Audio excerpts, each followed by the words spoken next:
Society is a complex adaptive system, and in complex adaptive systems, all emergence comes from below, not from above. And we seem to be in a moment in history where we're rewarding people who have very big egos and who say, I can do anything. We keep rewarding the bravado. We keep rewarding the push for total control. I want somebody who's certain. And so it's always a challenge, right? Because the certain person is many times certainly wrong. We love to choose leaders for crazy, stupid reasons. One of them is human beings still think the tallest person in the room should be the leader. The higher you go on the hierarchy, the less good your information. And Gollum lives above the door of the Oval Office. And he jumps on your shoulder when you walk in that room and says, don't say what you think. Say what you think he wants to hear. It's really hard to come up with an escape plan if you don't know you're in a prison. Currently, we live in a world where we say if someone doesn't agree with me, they're either stupid or evil. Well, this is no way to begin a conversation. If someone makes you upset and angry, it's because it's something already in you. Well, hello, everyone. It's Jim O'Shaughnessy with another Infinite Loops. I finally have one of my favorite people as a guest on this podcast.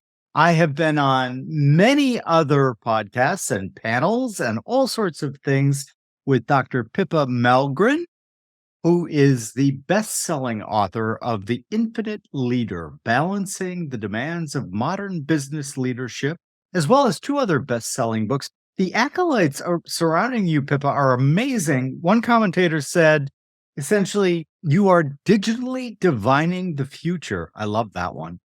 And you have advised U.S. presidents on Enron. Ooh, fun topic. 9/11, another not fun topic.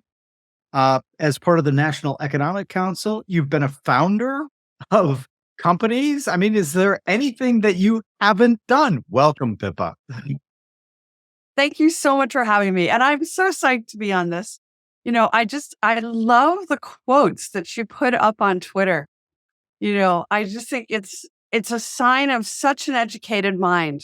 And you've clearly read such a breadth of material. And look, me, I'm a bookaholic. So I'm delighted to be on with you, Jim. And thank you for having me. And I'm delighted to have you. I'm also a fellow bookaholic. Let's dive right in because your book is really amazing in many respects. Because what you're saying is leadership currently has gone badly wrong.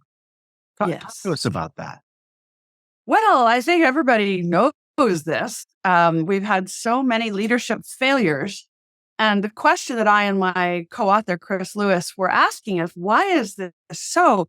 Why is it across so many different sectors as well? Why is it, the Catholic Church having an issue about dealing with pedophilia? Well, it is German car companies lying about emissions. It's political leaders lying about, how decisions got made. I mean, the list is endless. So the question is, how is it we've gotten into the position that this is persistently and consistently occurring? And we concluded that a lot of it is about the ego driving leadership. And we seem to be in a moment in history where we're rewarding people who have very big egos and who say, I can do anything. And I would even go into geopolitics with this. This wasn't in my book, but I would say now, looking at the state of geopolitics today, how do we keep ending up with heads of superpower nations saying, it's my way or the highway, which we kind of have in most of the superpowers right now. So what is it about our society that we keep rewarding the bravado? We keep rewarding the push for total control. And that leadership fundamentally really isn't about the leader anymore. It ought to be about the ship, right? It ought to be, how do you get the best out of the people? And it's about bringing from the bottom up, not telling from the top down. And yet we have this inclination to keep supporting people who don't express those qualities. So it's still a conundrum. So much to unpack there. I agree with you on so many points, and one of them is, I think, a result of our top-down nature of both thinking and society, as opposed to, listen, society is a complex adaptive system, and in complex adaptive systems, all emergence comes from below, not from above. And so Indeed. trying to dictate a very unnatural hierarchy, if you will, we see this happening, and I absolutely concur that this is not just a business problem. This is No. a problem across the leadership spectrum. And you make an interesting point in the book that essentially people are educated and optimizing for management, not for leadership. Talk a bit about the differences. Yeah. And I would extend this, by the way, into AI, where we're optimizing for cost and efficiency, but none of the things that are important for human flourishing. And so you end up with a particular angle. If you're optimizing for management, you're optimizing for quarterly performance. You're not optimizing for building a company that can truly, move people. And in fact, I've written about a concept which I call cosmopoesis, which means the act of world building. And just for background, my mother worked very closely with J.R.R. Tolkien because she spoke Middle English. And how that happened in the late 1950s in LA, no one can explain. But nonetheless, she ended up at Oxford and working effectively as his assistant because she spoke that language. Now, Tolkien was all about creating a world. And it sounds like it's far away from leadership and business, but no, this is exactly what you do in business as well. So, for example, Phil Knight, when he created Nike, right? He always said, I'm not creating shoes. I'm creating a space where you can be a weekend warrior, where you can be a hero, not for winning, but for just entering the race. Or Steve Jobs, who said, I'm not making computers. I'm creating a world where bright people don't have to think about their computers. I'm creating a world where you can think different. So this business of world creating, that's leadership. The business of getting the right quarterly report numbers, that's management. They're profoundly different things. And I think we've become way too focused on getting the number right instead of getting the story straight. Wow, I love that quote. At my firm, O'Shaughnessy Ventures, we actually just hired an intern who pitched us on world building. Ah, That's what he's going to do. He is excellent. going to build out a complete world, and we're really excited about it. On the I also agree that, to use the geek speak of AI, we don't have to maximize the objective function for profit. We can maximize the objective function for human flourishing and Yes. for learning and for understanding ourselves as a species, even because AI has the power to look into the liminal spaces that we humans can't do. So I'm involved in AI, as you know, and one of the reasons I am is because I want to be able to push it in that direction as opposed to some panopticon, controlled by a few that tells us how we can and can't use it. So we're very much aligned there. You had another thing that I love, and I call it the George Costanza effect. You say sometimes the best thing to do is study the worst leaders so you know what not to do. Expand on that a little, if you would. Well, yeah, I mean, you can see if you do study, leaders who get into trouble, there's some consistency there. Um, you know, one of the mistakes leaders almost always make is not leaving the stage soon enough, particularly political leaders. And when I worked in the White House, we always had these jokes about the claw marks on the walls as various political leaders, come to the end of their term, but they don't want to leave the building. And so they're hanging on as they're being dragged out of the building. It's very hard to leave early. It's very hard. And yet, staying too long always ends in tears. And so, there's some consistency there to that. I think part of it's understanding that when you are chosen to be, for example, head of state, this is, when you work for the president, they give you a big framed statement with the president's signature. And it basically says you work here at the grace and favor of the president, right? This is not a job. This is a grace and favor. In other words, you could be gone in a heartbeat, right? This is just a gift that's temporarily extended to you. But people in the White House think it's a job. And so they feel like, but if I work harder and I'm entitled to stay, and same with presidents and prime ministers, they too are in a grace and favor position. They're not owed it. It's not a job. It's something it's a gift that's extended to you for a period of time. And so understanding that will come to an end and that the gracious thing is to then walk away is really important.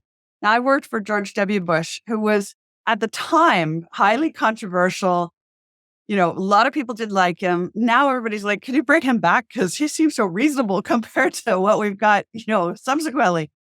But I thought it was very interesting that he said to all of us when he became president, I'm telling you now that when this ends, I am not going to be in politics anymore. I will not comment on my successor. I will be chopping wood or doing something else, but I will be out of the game. So our only period to do the work is now. And sure enough, when he left office, we didn't really hear a pips out of him for quite a long time. He has weighed in ever so slightly, but mainly he has left his successors alone to make their own decisions. And I think that's very rare and it's quite admirable, whether you like his policies or not, that idea that he understands he's out. And so that's what I mean by, watch the ones who don't get this. Yeah, Bush is a great example. I was not particularly fond of him, and yet as I watched him after he exited the stage, I was very impressed actually that he wouldn't make derogatory comments. He wouldn't try to intervene. And when I was in Nairobi, I was puzzled because there were murals and photos and they love him there of George Bush there, and asked our guide, what is going on? And he explained he gave us the AIDS drugs for free. And I was kind of blown away by that.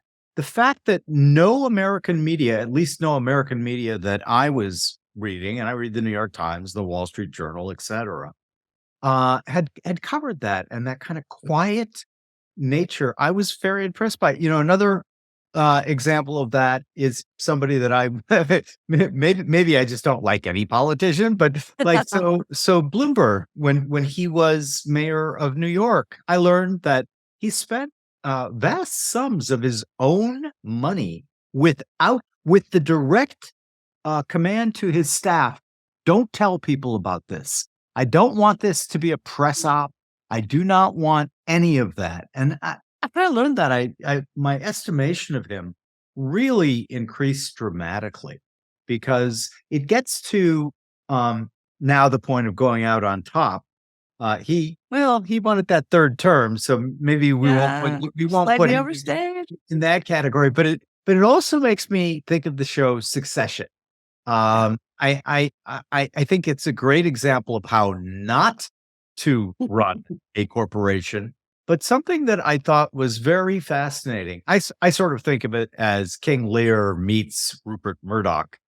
But the thing that I loved about the writers and showrunners there, they did go out on a top and sort of we're done. Uh, Mm. do- are there any examples? I have one, but I want to hear yours first.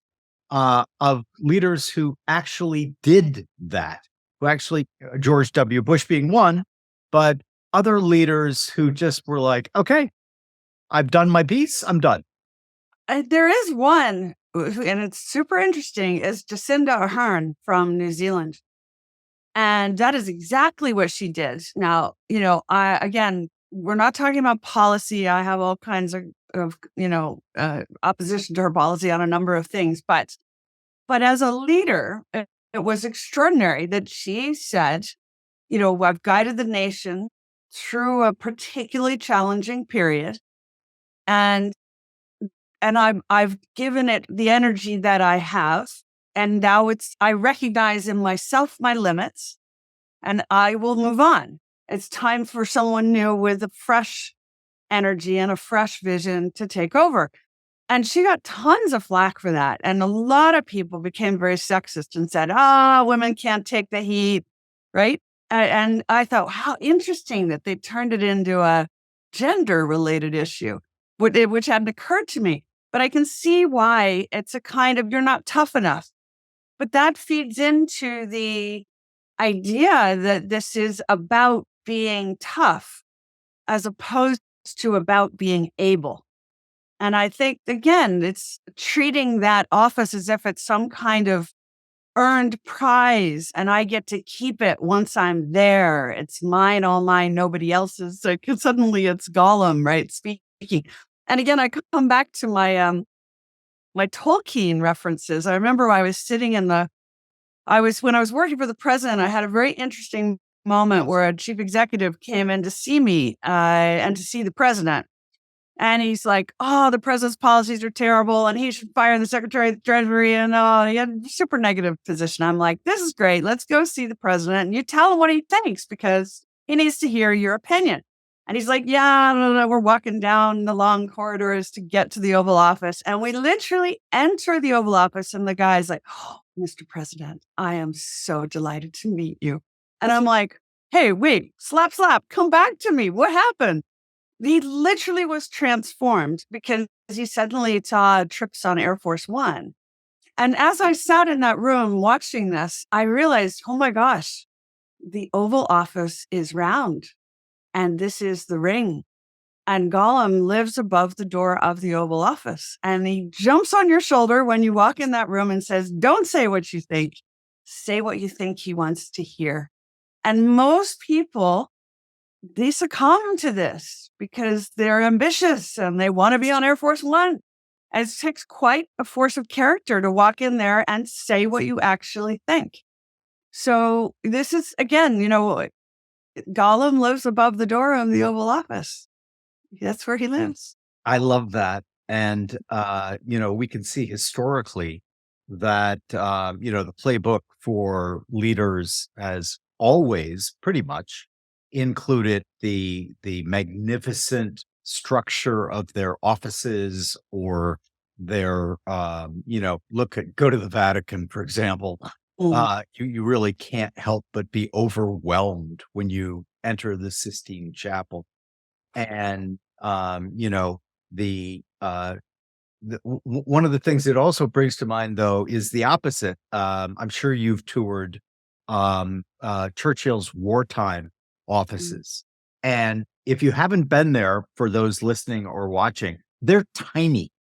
They are, in addition to being tiny, they are incredibly cramped, uncomfortable. And when I was there for the first time, I was like, okay, this guy, I love this guy because he didn't run away. He went into a very, very unprestigious place.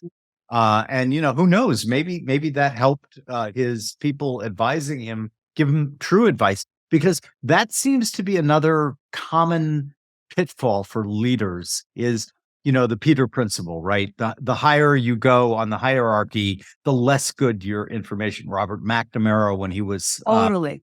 100%. He ended up, he thought he was getting good information. No, he was getting Everybody's lying to him. Yeah, everybody was lying to him. And I wonder, is there a cure for that, do you think, Pippa? Yeah, it is the single most serious problem that all leaders face is they are because it takes also usually certain age to reach leadership positions as well. You tend to develop a coterie of trusted insiders that come with you, but that also means you're not getting fresh information, and so you got to balance the trust versus the truth. And quite often, trust because it's comfortable, and truth is uncomfortable most of the time. Everybody leans towards trust. And so you get this inner circle phenomena, and it's really hard to break it. So when I work with corporate and military leaders, startup leaders, I'm always like, okay, where's your fresh information coming from? When have you last sat down with someone that's new, that's telling you something really different from what you've heard before? And they're often like, oh, I can't remember, and it's because they're not making that effort to do that outreach. So I think that's one of the really serious problems, and it takes some effort to deal with that. But another one is on the other side, is we love to choose leaders for crazy, stupid reasons. One of them is human beings still think the tallest person in the room should be the leader. What is this? It's like the limbic brain, where the reptilian brain is still like guiding our thought process. Or the person with the lowest voice. Like, this is why a lot of female leaders will often really work on lowering their voices because they're not taken seriously if they're in the higher registers. And it's just an intuitive thing. And you can't tell someone, well, that's not a smart way to judge leadership capability, because they're like, okay, but they still will do it. It's just like, human beings, they actually buy cars based on the color. Like, we know this. So they can tell you they've studied the car and they know but in the end, they're really driven by what's the color. That that's fabulous, and there is a easy heuristic about presidential elections. If you simply bet on who was taller, you're cleaning up. Uh, because I think Madison was shorter than his competitor, Oh, but there weren't very many of them. And the whole idea of human OS, right? We've been programmed through evolution, right? And we're not often even consciously aware. And of course, like my good friend Rory Sutherland, who I wrote love Rory. book Alchemy, he's Yes. very aware of that, and he points out all of the ways that you can sort of hijack the limbic system. Yes. But in his case, he's trying to do it for good. One of the things that I did when I was becoming chairman of the Chamber Music Society of Lincoln Center was we had a long-serving chairman, and it had gotten stale. And so when they tapped me, I said, I'll do it on two conditions. The first is I'm term limited. I can only serve 2 terms. The second is I want to be able to secure my successor ahead of time. I want input and everything, but I want everyone to know I'm limited to 2 terms, and then Eleanor Hoover is going to succeed me.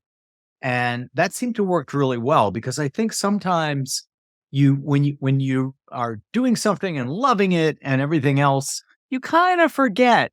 Yeah. Unless you make it absolutely transparent and everybody knows, right, that you're going to only have 2 terms, then you're free. Because honestly, I think that, and the way I put it to them, there were a lot of pushback on that. And the way I put it back to them was, listen, if I haven't been able to accomplish what I want to accomplish in 4 years, you should replace me, right? Because I haven't done the job right. And so I know there's a lot of back and forth on term limits, and just kind of seeing. I think they're probably a good idea. I haven't really thought about them long enough to have a definitive opinion so I could be swayed. But then other things like, you know, confidence versus competence, another thing you Oh, quite a I bit. love this. And Love this. I'd love you to riff on that for a bit, because I love what you've said about this and what you've written about it. Yeah, there's a wonderful psychologist who was teaching at Harvard, and then I think he's the head of um, HR for Man Group, called Tomas Chamorro Premuzic. And he's written this amazing book. It's called Why Do So Many Incompetent Men Become Leaders? It's just like the most blunt, right? But what he basically says is, why do we listen to the person in the room who, when you say, are you capable of doing this? That put their arm up and say, I definitely am, when actually they're probably 40% capable. And the people who are 90% capable don't put their arm up because they're not 100% capable. And this, again, it tends to fall into a gender issue. And people who, and I won't say men and women because I think gender, we have masculine and feminine, and everybody has both. But people who lean in the feminine direction tend to be very reluctant to put their hand up and say, I can do this, because they're like, well, I'm only 90% and what's needed is 100. And the others who are on the other side of that equation are like, I'm totally game. I can completely do this. So how do we distinguish between confidence and competence? And I think it's a very important distinction. And a lot of our accidents in business and public policy come from confusing these two things, just like, skill and luck, right? We love to confuse skill and luck as well. So confidence and competence, skill and luck, same kind of thing.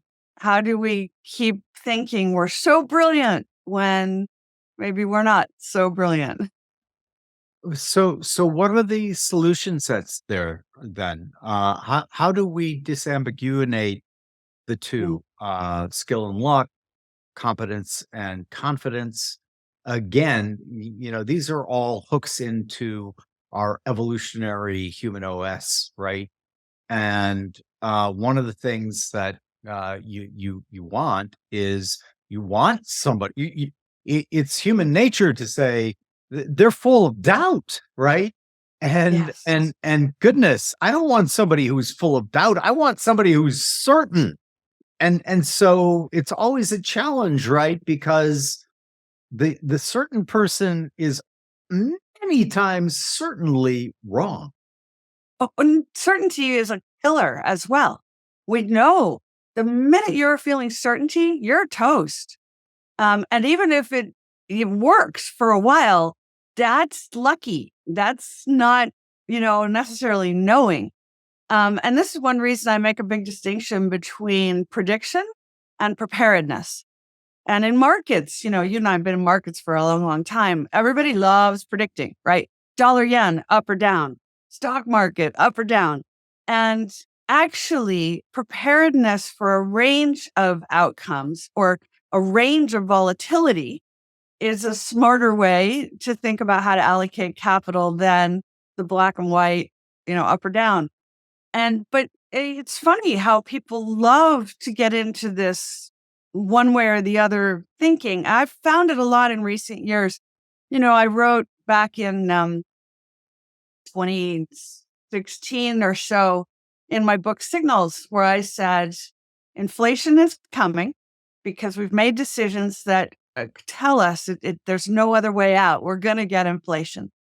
And inflation began to pick up from that point gradually, and then we got jumps. And I said, geopolitics, therefore, will also come back. And at the time, people were like, inflation is dead, and we're in a peace dividend forever, right? Like geopolitics is finished. And I got so much pushback at the time. But I thought, instead of trying to predict yes or no, am I right or wrong? Wouldn't it be wise to spend some time thinking through what would happen to my portfolio if this other option turns out to be true? Why don't we prepare the portfolio for that possibility? And look what's happened in recent years. Every single thing that people said was impossible has actually happened, right? I remember I said Donald Trump was going to win, which was not a preference. It was just an observation that it was clear to me that this was a real possibility. And people were like, that'll never happen. So many things we could name. The state we're in with China. Oh, that'll never happen. We'll never decouple in that way. Inflation where it is, never happens. So instead of, maybe the problem with our leadership is us, because we keep seeking someone who will give us certainty, when in fact, no one can deliver the certainty. And we have to improve our capacity to deal with ambiguity and with uncertainty. And great strength comes from that preparedness. It makes you more resilient. It makes you more robust. So why are we afraid of this approach? Yeah, I'm always on the soapbox saying that we are deterministic thinkers living in a probabilistic world, Yeah, I love and that. that hilarity or tragedy often ensue. And Indeed. it's very difficult to get people to think probabilistically. It's not natural. And one of the things that has it's certainly been very useful in my career, Mhm. because when you have the agility, the flexibility to change your mind and look at things directionally as opposed to X will happen by Mhm. Y time. Maybe not. And always sort of being open to the range of possibilities as opposed to this is the one or two things that are going to happen.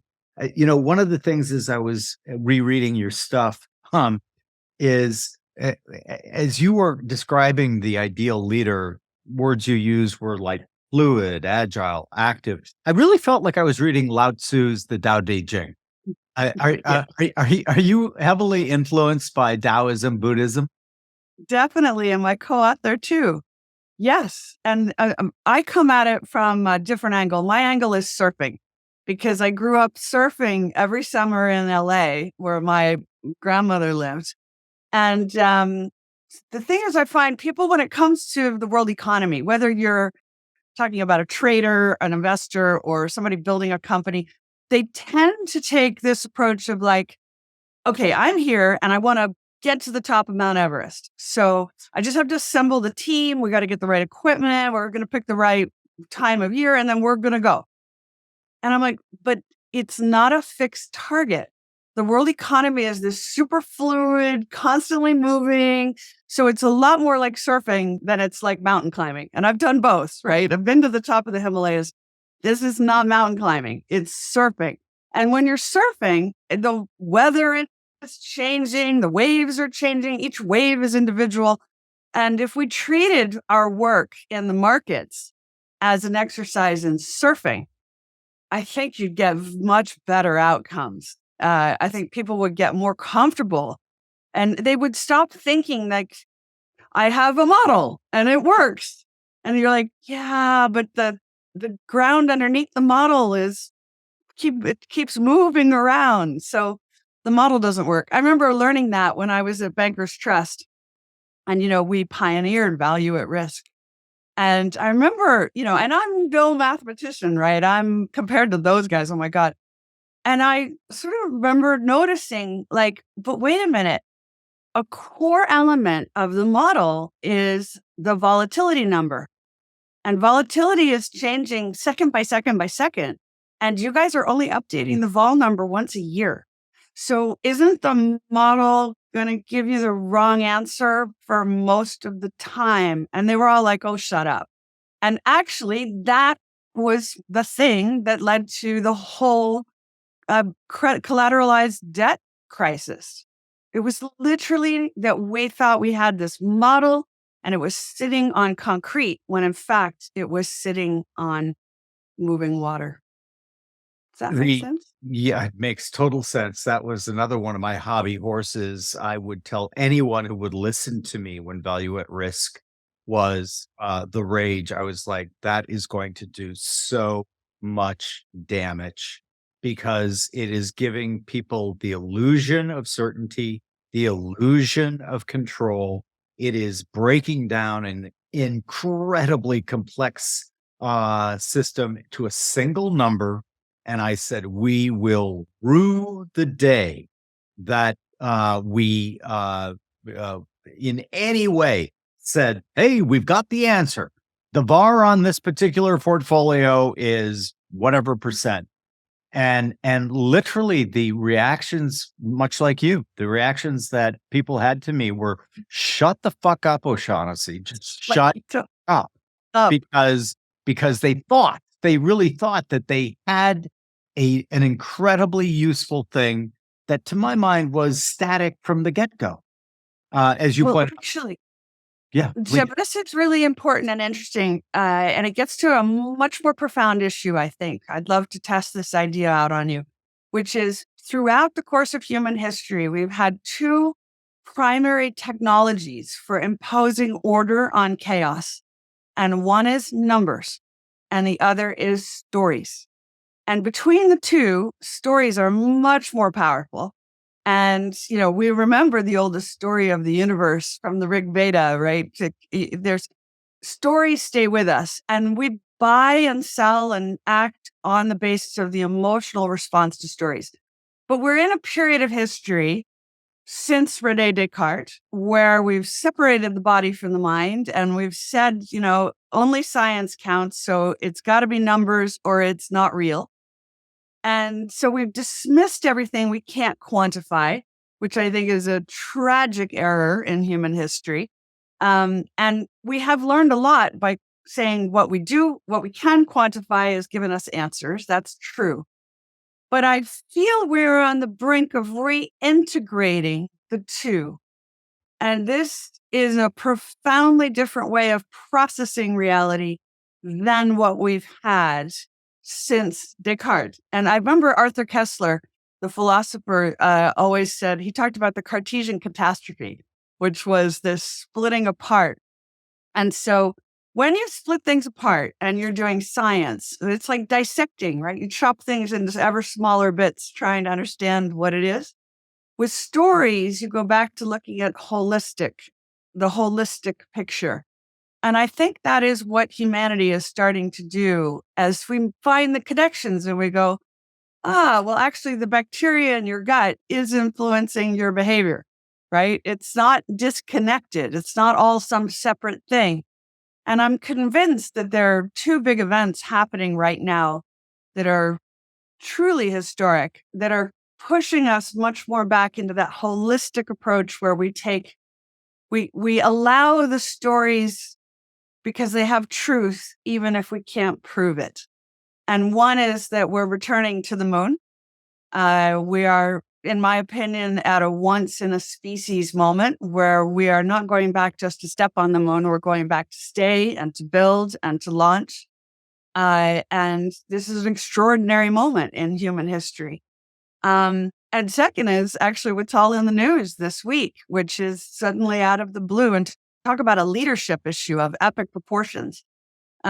We suddenly have the Pentagon and NASA saying that what we see is real, that these orbs in the sky, that the possibility of life beyond humans is real.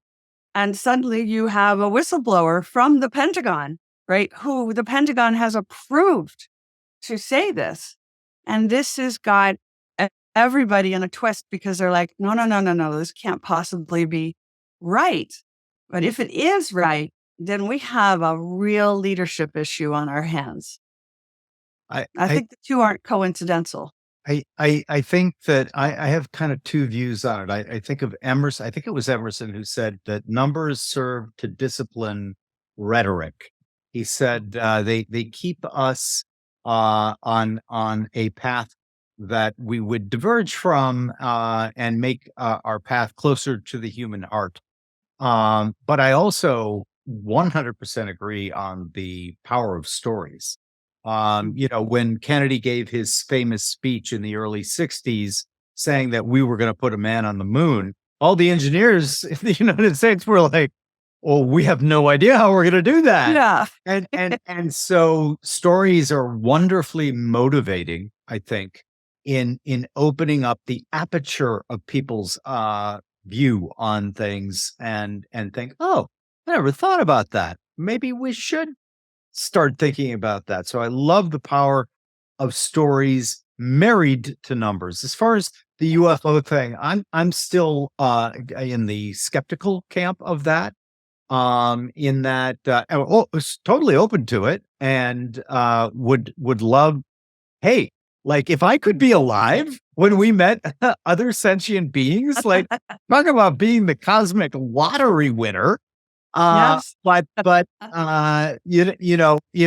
I always try to put myself in, well, goodness, if they have this stellar ability to travel all this way, and they're going to crash when they get here, it's kind of like, There's another theory there that's interesting that I was just reading about, which actually is consistent with string theory from quantum physics, which essentially is what we might be seeing is interdimensional rifts. Yes. In other words, the world is a lot stranger than many people think it is, and maybe this idea of string theory where everything is connected, right?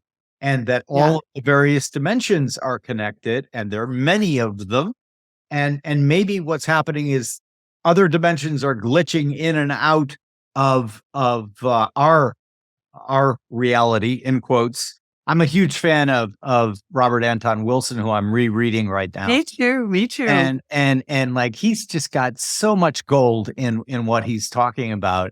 And actually that's where I saw that again. And that feeds into another part, getting back to your work on leadership, that I completely agree with. And that is Tim Leary coined the term reality tunnels. Yes. And Wilson did a great job of highlighting them, popularizing the term. He also came up with or popularized the term consensus reality. And consensus reality is basically what all sentient beings on this orb we're sitting on happen to believe at any given time. And if you think about it that way, wow, consensus reality like 500 years ago was very different than consensus reality today. And how do you like, if I were to ask you, Pippa, all right, I'm going to put you in charge of a leadership academy. What would the syllabus look like? What would the coursework look like? Oh, that's so interesting. Let me, before I answer that, come back to this notion of reality belief systems, because this is so powerful. We don't even realize that we have inbuilt belief systems, and how long it takes for humanity to break and recreate a belief system. So, from the time we discovered that the, sun doesn't evolve around the earth, but vice versa, that took about 100 years before people really understood that and bought into it. And that changed the way we were able to think about many other things. Or quantum physics, the wonderful line, I'm trying to remember the physicist who said, it's not only stranger than we think, it's stranger than we can think. I think that was Feynman. Was that Feynman? I don't think it was Feynman, but maybe it was. Anyway, look at from the time David Bohm wrote The Implicate Order, and back in, what was that, the 30s, to the time the Nobel Prize is awarded, saying, well, actually, this is true, which is last year. Again, okay, it's less than 100 years, but not much. So we're really slow when we come to breaking and reconstructing belief systems. And I'm seeing it now as somebody who works in technology, and I'm spending time with startups and seeing, talking with universities, militaries, Like, where are you guys devoting time and energy? What's the cutting edge? And things like space-based solar power. And it's fascinating, this idea that you can literally take the sun's rays from beaming it off a satellite in space, convert it to either radio waves or microwaves, and beam it to Earth safely and convert it into the electricity supply. It just sounds total science fiction. And I'm, on Twitter, and people are like, this is a crazy idea and it won't happen for years to come. And I'm like, I'm sorry, but Caltech just did it this week. Like, it's done. It's not a question anymore. And Airbus has already proven that the tech works. And the Saudis have already announced massive investments with the British to build. And the European Space Agency has just said, we're going to build these physical in orbit space-based solar power stations. Like, I'm sorry, this is already happening. And the issue isn't that they can't read that, it's their belief system is so frozen into place that this can't physically happen, or that it's like a vision of you can't beam power to Earth safely, or whatever the rigidity of that belief system is. They can't allow it to be broken by the facts that are right in front of them. But eventually, they will either, as Feynman said, the way science progresses is the elderly wander off and die, and they stop being obstructive, right? And the younger people come along and go, yeah, of course we can do that. And yeah, we did it. As you say, with JFK, he said we can do it. And then a whole bunch of scientists went, yeah, actually we can. And they did. So how much of our economy and our reality is driven by our own fragile, limited, fixed belief systems, that if we adjusted them, if we could change them, what extraordinary things would suddenly become obviously possible? Yeah, the bit about David Bohm also illustrates human OS again, because Oppenheimer and others were instructed by the government that they were to unperson Bohm, and when the implicate order came out, they were to do that because of politics. Somebody alleged that he was a member of the Communist Party, and so there's actual writing from Oppenheimer that I've seen that basically says to his fellow scientists, if we can't attack and disprove his theory, we must ignore it. And Yes. and it's just I did a thread on Twitter, and at the end of it, I said, the easiest way to understand all this is to watch the movie Mean Girls. Because That's so true. that's how Yes, they were behaving. They were behaving yes. And they horribly. still do today, by the way. We Yes. see this. So here's a key point again when we're talking about this core idea of dealing with reality. Again, Feynman said science is not a body of knowledge, it's a way of asking questions. Right. But we've come to treat it as a body of knowledge. And if anyone challenges the body of knowledge, there's something wrong with them. And this has put a limit on what we're able to talk about, what we're able to address. It's again a belief system. We already know the answers. We have certainty. Thank you very much. No need to challenge any of this. But is that right? And a lot of, investing is built on the same kind of thought process, one way or another. Yeah, and that's one of my favorite topics: belief systems and how they can be limiting and or push us forward. And I wrote once that it's really hard to come up with an escape plan if you don't know you're in a prison. And and That is so true. that's kind of like the core of these belief systems. We take what we believe as real and as factual, and no matter how many times you disprove this, no matter how many times you say historically, look at what they used to believe, and none of it was true. And why shouldn't that apply to us? Why shouldn't we also be wrong, wrong, wrong? The whole point, as Feynman points out, is about asking the right questions. It's not this body of knowledge. And I think that again, that we come back to we humans, the need to sort of for the sacred, as it were, what we see today with scientism, which is the opposite of the scientific method. Scientism deifies science and it makes it an orthodoxy. And if you go against it, you are a heretic.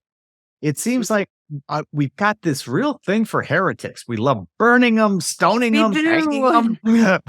and, G.K. Chesterton has a wonderful little book called Orthodoxy. And I can't remember when he published that, but yes, we buy into these orthodoxies. And I actually think it's very interesting since you mentioned Leary before, you talking about Robert Anton Wilson, and these guys were thinking in radically different ways on many levels, philosophically, but also practically. I always thought it was so interesting that a decision was made to administer LSD to the members of the Manhattan Project because there was fear that they would potentially give away the nuclear secrets if they were ever drugged and if they were ever captured. And so they were given some quantities of this at that time, which is where Feynman developed a taste for it. And he did that the rest of his life, which is, well documented now. And did Feynman see the world differently because of those experiences? Did that impact? Like I always, when you read his piece, there's plenty of room at the bottom. And I don't know if you've ever seen his video on the daisy. I think it's on a daisy. And he says, my best friend is an artist. He says, I destroy the daisy because I don't talk about the petals. I start to go into the atomic substructure of the daisy, which is actually more beautiful than the daisy itself. And you're kind of like, I think he's been tripping out a little bit there. But how did that inform the reality box that he was in? It changed his understanding of science. And I think it's super interesting that today that there's this legalization of hallucinogenics. There's this movement where people are experimenting with these kinds of things and having a different understanding of reality as a result. This has become a thing in modern life. And I think it's influencing how we talk about what is reality. Yeah, I'm very pro the use of psychedelics in the correct set and setting. Very supportive of the work that Johns Hopkins and others are doing with our vets, treating specifically post-traumatic stress syndrome. But Tim Leary, back to Leary, he believed that psychedelics opened the door to re-imprinting. And by that, he meant, we all get these imprints when we're born, and many of the big ones happen before we have any choice in the matter. And obviously the language he used was archaic. And so I'll probably hear from people about using it. But he said the first two imprintings was in Leary's words, listeners, viewers, not mine. Leary's words were top dog, bottom dog, winner's script, loser's script. And he said, you are imprinted with those two things before you even have a choice in the matter. And he believed that psychedelics offered a path to re-imprinting, to be a meta-programmer, if you will. And what I find interesting about Leary is that if you look at his testimony in front of Congress, he was the opposite of the radical that he was painted. In his testimony to Congress, he is like, I believe this should be regulated. I believe that this should be medically supervised. He was the one who came up with the whole idea of set and setting. But the other point that I would offer there is that there was all sorts of psychedelic research going on. Unfortunately, it was being done by German scientists. And then World War II came along and we painted with a broad brush, anything German, bad. And of course, the great irony is that many of these German scientists were Jewish.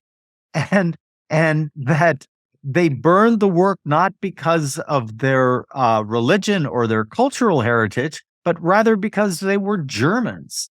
And I think that, the stupidity has uh, it's wiped out more progress. It's wiped out more advancement than any other single factor. And it comes back again to belief systems and cultural lag and all those things. But I want to bring you back to the Leadership Academy, because I, Yes. I think you probably have some great ideas there. So let's talk about Well, what would the courses look like? What would the syllabus look like? well, I've been doing some for some of the world's biggest banks, and working with their rising stars. And rather than do a syllabus, which I haven't done, what I've done is to start with examples, um, examples of things they're going through. So, like the last couple of years, we've had so much surprise and trauma. And young people, you and I, again, we've been around in the markets, right? So I've been through the Asian financial crisis. My career started with the savings and loan crisis. That was the Asian financial crisis. I remember all of these waves of catastrophe. Again, Enron, the dot-com bubble burst, and Enron, and blah, blah, blah. So now and I was in the White House on 9/11, right? So now when people say we have an emergency, I'm like, okay, just walk me through it, because I suspect it's not as much of an emergency as you think it is, right? Because I've been like tempered by my metal of my character has been tempered by those very violent moments of dealing with chaos. And so what I learned is that when this chaos happens, buckle your seatbelt and be grateful, because this is the education that money cannot buy. You cannot learn this in a classroom. You can only learn it by being chucked into the deep end of a catastrophe. And I'm not saying, we want more catastrophes. We don't.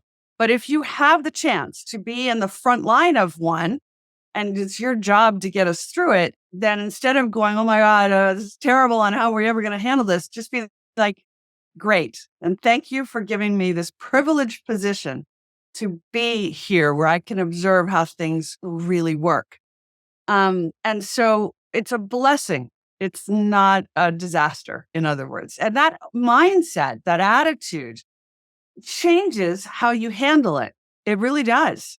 So that I start with an example like that. I also say, listen, you need to do leadership well. It requires mental bandwidth.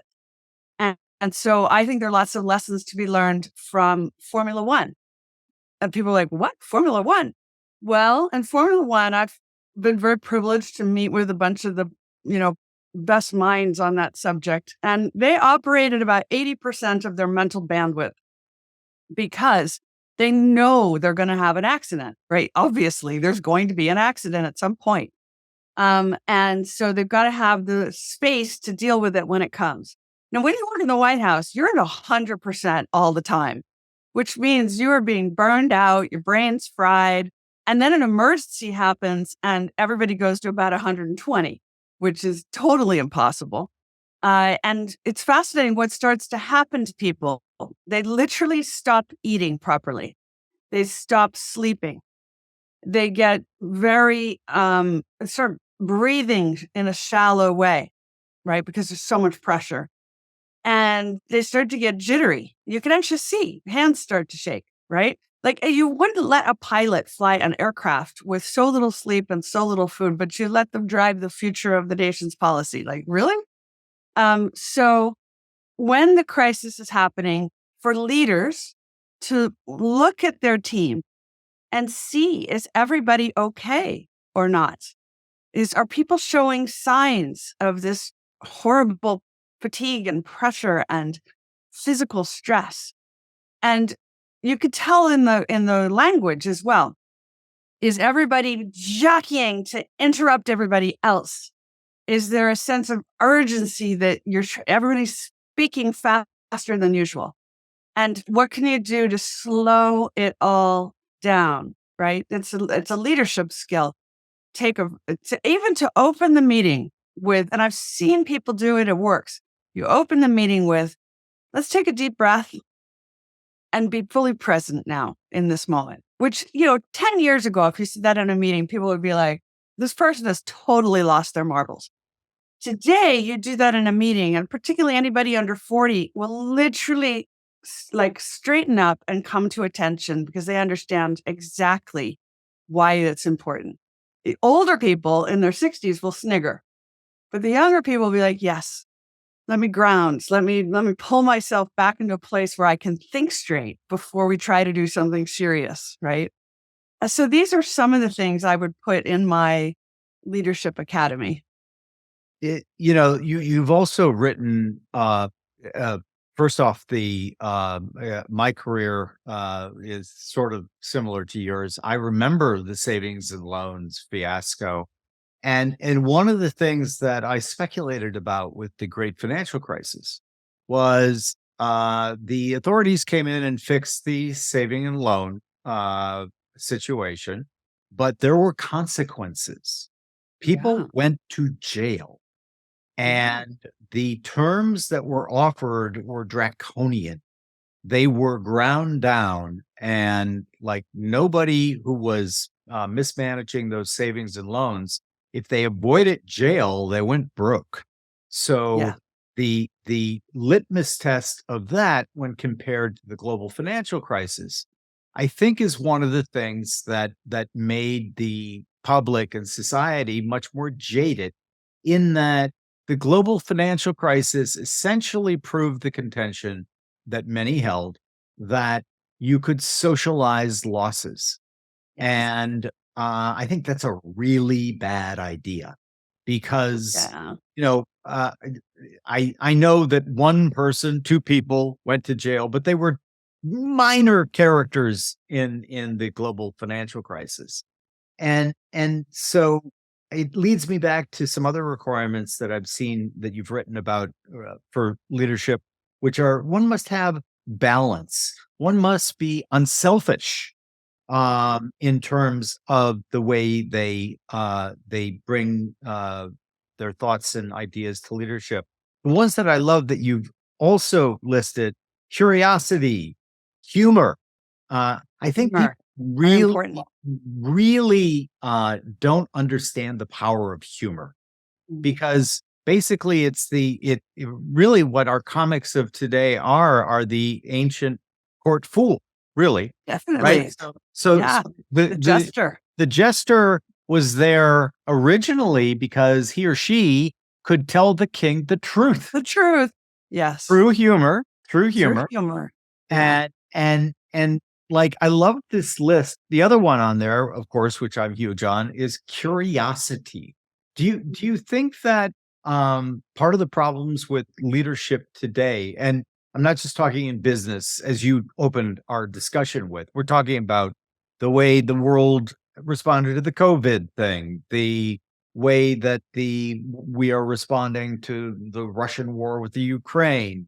Not great. Really not great. Not great. What are your thoughts? Is there incremental change that we can make, or do you see this as needing a quantum leap, so to speak? Well, let me just harken back to something you said earlier about the bailouts, because I always thought there's a Swedish economist called Knut Wicksell, who everybody's forgotten now, who was writing in sort of the 1880s. And he described the situation for central banks is that basically they are a keeper of the justice between the speculators and the savers. And that's why we talk about price stability, because then you're keeping the balance of interest between these two groups even. The minute you step in favor of one or the other, you tilt the balance of power in the society. And what we did in the financial market bailout was we intervened on behalf of the speculators at the expense of the savers. And now we see the savers, they're like, wait, my grocery bill is higher, and they don't know why. And well, that's because we chose to inflate rather than to say to the bankers, basically go to jail. And Bill Seidman, who handled the savings and loan crisis, who built the whole Resolution Trust Corporation, was a mentor to me. And he walked me through what had to happen. I remember he said we had to hire, literally 100,000 accountants from all over the country to come in on a temporary basis and go through every one of these portfolios and figure out, how do we package it up and sell it to somebody for a few cents on the dollar? And that whole business of bringing the private sector minds in to solve the problem is very different from we, the government, have the solution and we'll do the bailout without the private sector being involved at all, right? Or citizens being involved in the process. And I think that's a radical change. So that's one thing. But then I also want to go back to this belief systems. And one of the most important, and I know I keep taking us back to finance because that's our roots. And I think your audience is, in that space. One of the belief systems that I see today being on the brink of a radical transformation, and a lot of people haven't clocked it yet, is the shift from traditional monetary policy to what happens if we end up with digital currency, if we end up with CBDC, because everything we know about monetary policy doesn't apply anymore. And people are like, wait, no, I've spent my whole life studying this thing. Of course it must apply. I mean, supply and demand and yeah, no, because you can double or have the money supply with a single keystroke when you have digital currency. And you can allocate it not to the banks, but to individuals and to individual businesses. And you can allocate it based on their behavior. So you could say if somebody's like buying cookies and candy, that you're not going to give them capital. But if somebody's buying healthy stuff, you will. So it becomes a tool of social engineering. And I think this is one of the reasons, certainly the American public are very uneasy about CBDC. They see this, they intuitively understand that there's a social engineering component to it. But I think in markets, people haven't even begun to really think through what's your belief system about the relationship between the money supply and inflation. And is it true if you enter this new digital space? They talk about, a new reality box you're going to find yourself in. So these are some of the things on my mind. I'm reminded of Douglas Adams, who masqueraded as a humorous science fiction writer, but was actually a profound philosopher. And one of his bits that I loved was when a particular planet decided to replace their currency with the leaves from trees. And he goes, the immediate effect was that everybody became enormously rich. and then, of course, inflation devastated the currency. So the top-down solution, the social engineering solution, they brought the consultant in, and the consultant said, well, this is an easy solution. We're just going to deforest the planet. I remember that. Yeah, exactly. So these are wonderful mind-bending stretching exercises, which is good. Totally. And I sort of look at money and currency as information systems. Yes. And that when you look at them in that regard, and then you look or you believe, as I do, that the market is a better allocator of that particular capital than some down social engineering committee, it finds its level, so to speak, much like the water in my beloved Lao Tzu, which he uses water quite a bit as the example. So what right now? What are you thinking about? What are you seeing coming that other people say, Pippa, come on, don't really. You're going to be giving the keynote. Please don't talk about X. What's X? Oh, well, I've already raised one of them with you, and your reaction is, don't talk about that. I can't buy into it yet. I do think there was a whole bunch of things. I think the war in Ukraine, which is not actually just about the war in Ukraine. I've described it as a symptom of a larger problem. And what we're in is a hot war in cold places, particularly space, the Arctic and the high north. I would just say also it's a naval fight between the superpowers, not a territorial fight, and the oceans are cold. And we're in a cold war in hot places, meaning Africa and the Pacific. And General Milley, chairman of the Joint Chiefs, recently said there is an underreported military buildup in the Pacific, which I wholeheartedly agree. It's completely not understood. We are edging into the real potential for proper kinetic conflict, which I think has already been happening in space, but there are no journalists there. It's all classified. So you just get hints of it. But the fact that people keep cutting the internet cables around the world is a symptom again of something that's much larger than Ukraine.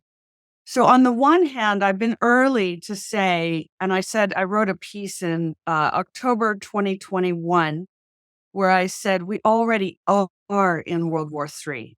It's just that this global conflict, which involves, by the way, more countries than we had in World War II, the fight is occurring in ways the public doesn't see.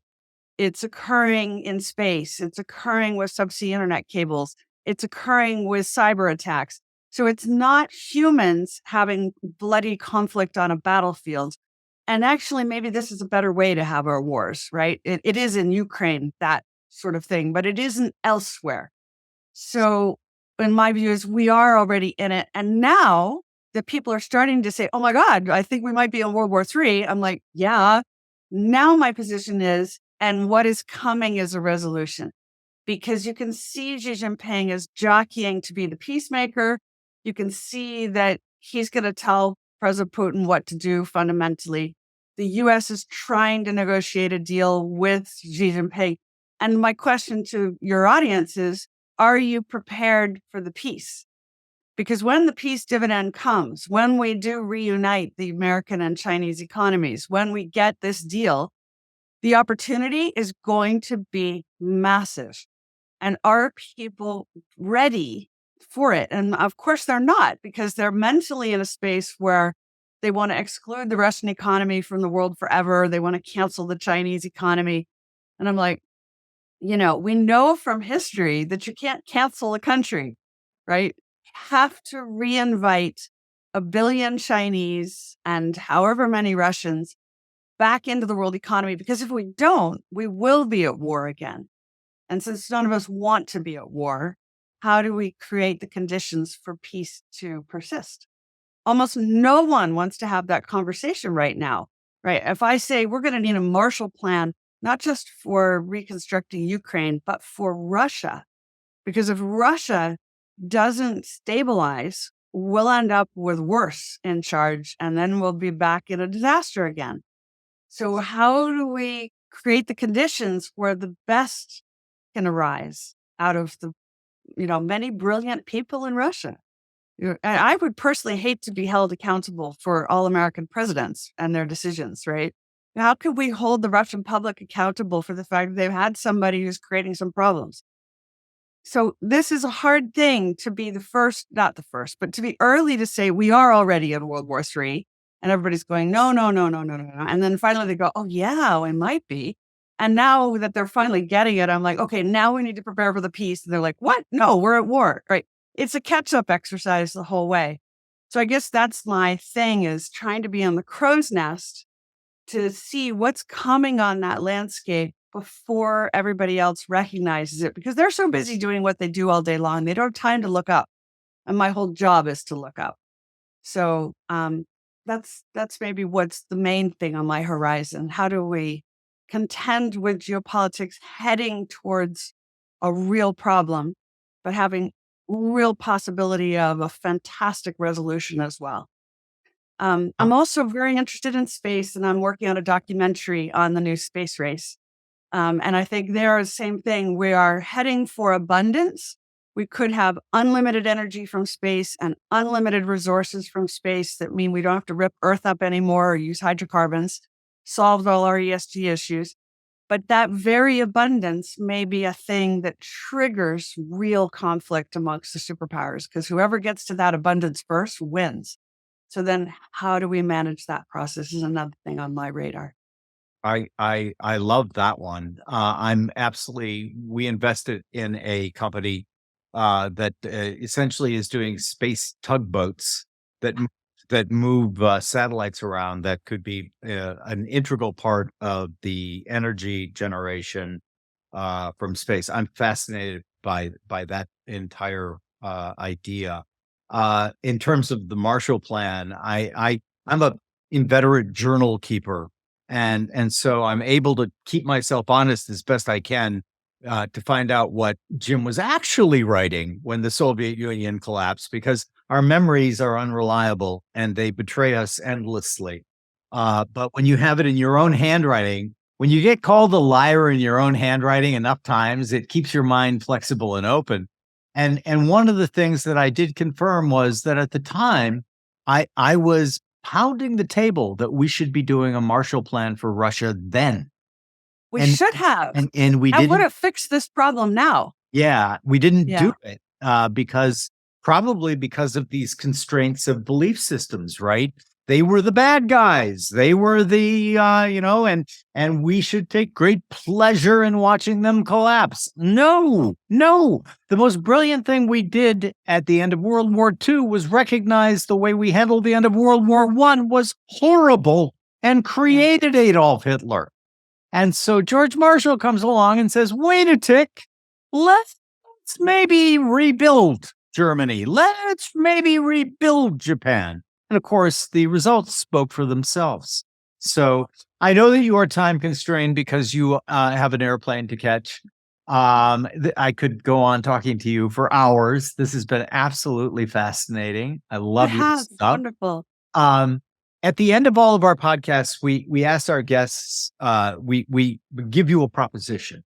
And the proposition is that we are going to make you the empress of the world for a day. You can't kill anyone. You can't put anyone in a re-education camp. But we're going to hand you a magical microphone that you can speak two things into. And here's the thing. Those two things are going to incept the entire population of the world, all 8 billion of us.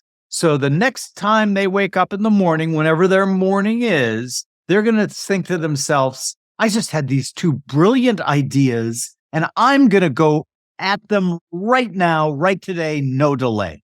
What two things are you going to incept in the world's population?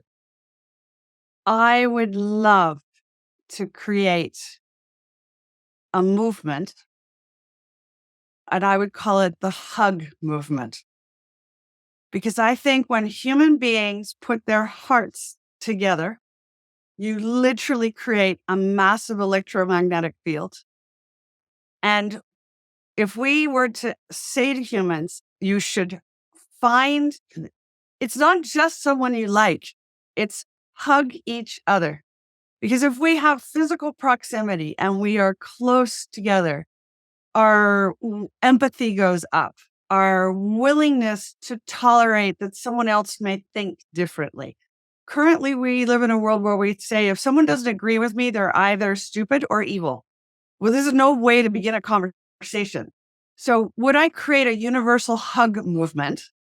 Oh yeah, I would. I do that. And I do think that even, and to say, to hug the person you find most objectionable, right? Love it. It's the Hermann Hesse idea. If there's something that someone makes you upset and angry, it's because it's something already in you, right? Indeed. And I think that would go a long, long way to solving almost every other problem we have. It's the cracking open of the heart. And I know it sounds so corny, but love is the answer. It is. I love it. So that's number one. And now everyone's hugging each other. What's the second thing you're going to incept? Oh, I think that first one's pretty good, to be honest. It is good. It really is pretty good. Like, I don't know if I want to expand on that. The second one is this idea of cosmopoesis. and no one knows this word. I found it in a dictionary. It means the act of world building. And it's to say to everyone, it's you may have an idea, you may have a vision, but to create a world means to extend an invitation to others where they can become something bigger and better than they ever imagined before. It's the act of creating a space for another to individuate to their fullest. And that approach to life, what am I building for someone else's benefit, not my own? And if we think this way, I mean, our best institutions are based on this. Our best companies, our best performing companies, all based on this. You know, like I say, Phil Knight with Nike, when he's pouring the rubber into the waffle iron in his kitchen, in his wife's waffle iron to build the new running shoe. Again, he's not thinking about a shoe company. He's thinking, how can I create a world where others can win at racing? This mentality is, I think, where we need to be going. I love it. I love it. I love the idea of world building and getting closer and increasing empathy. Pippa, this has been delightful. Tell our listeners and viewers where they can find more of your stuff. Absolutely. So I write a column roughly once a week on Substack. You'll find it under Dr. Pippa's Pen and Podcast. I haven't launched the podcast part yet because I'm so busy traveling. But I try to hit big questions in the world economy. And I love to interact with people on the substance there. And I get into a lot of very edgy issues. I'm also very active on Twitter and I'm on LinkedIn. And I'm always very interested in having a conversation about what you think is important and what ideas I've spurred with these things we've talked about today. Fantastic. Well, thank you so much. We finally got a chance to get our schedules to coordinate. We've tried very hard. So I'm absolutely delighted that this worked out. Thank you so much for being on Infinite Loops, and I hope to see you soon. Absolutely. Bye.